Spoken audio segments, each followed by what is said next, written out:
up and over on him. Pull him into the raid fight.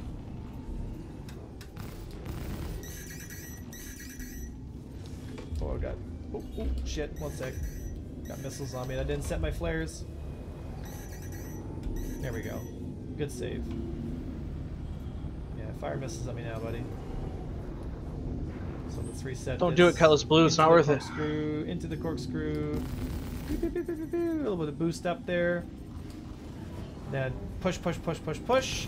Into the raid fight. Up and over his nose here. Switch direction. Now he's going to track me. Up and over his nose again. There we go. Push, push, push, push, push. Got to get distance. Corkscrew in. Corkscrew in. I like where my position's at. Push, push, push. Boost. Switch directions. Switch directions. Oh. There it is. So let's talk about a maneuver that I excessively used against this this Hornet during the fight. And I'm going to break it down step by step so you can see how the S-turn is performed, how to execute properly, and what to look for to get it to work. So let's start with step one.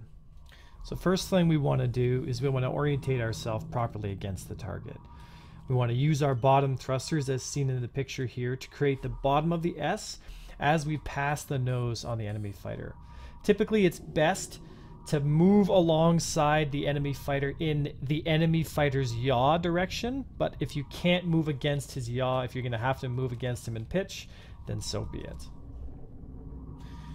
Next, we're going to move across the nose of the enemy fighter, and we're going to flip, so that once we cross the enemy's nose, we're now flipping and using our bottom thrusters to now separate and move the opposite direction relative to him.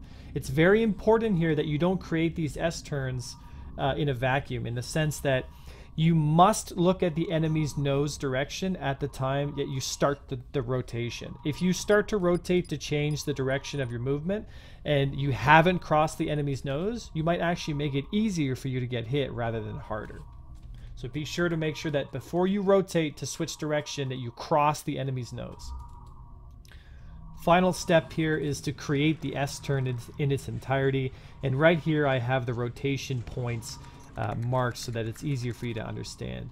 The basic emphasis behind this maneuver is timing your rotation to switch your direction and using your bottom thrusters once you rotate against the enemy's direction, right? So as we see, we start that turn on the bottom, we rotate, flip to the other side, go across them again, flip to the other side, across them again, and we continue to do this as long as we need to. This is an incredibly great maneuver for outskilling, I guess you could say, more medium to heavy fighters, because they have a lot of trouble tracking the small ships when they're stringing a lot of these S-turns together. So if you master this maneuver, your ability to engage larger targets is going to go up significantly. Let's watch the fight and see if we can pick out the moments when the S-turn is being utilized. Remember, every time we close distance on the target, we always want to corkscrew in. I'll have another video explaining exactly how to execute the corkscrew as we move on. So here, we're getting closer. There's the first part of the S. Oh, too close into the raid fight. Here's the first part. We've rotated across his nose. Here's part 2. We've rotated across his nose. Here's part 3. Rotated across his nose, and now he's gotten some distance, so we're going to continue on the corkscrew to get closer. Once we get close enough, first part of the S here, second part here. Trying to get him, trying to get him. Boom, there he is. And there you have it, folks. Master this maneuver as one of your tools in the toolbox, folks, and you will be able to defend yourself in the PU against fighters that you may not have realized that you can beat.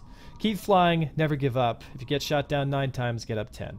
I was Avenger 1, and I hope to see you in the next video.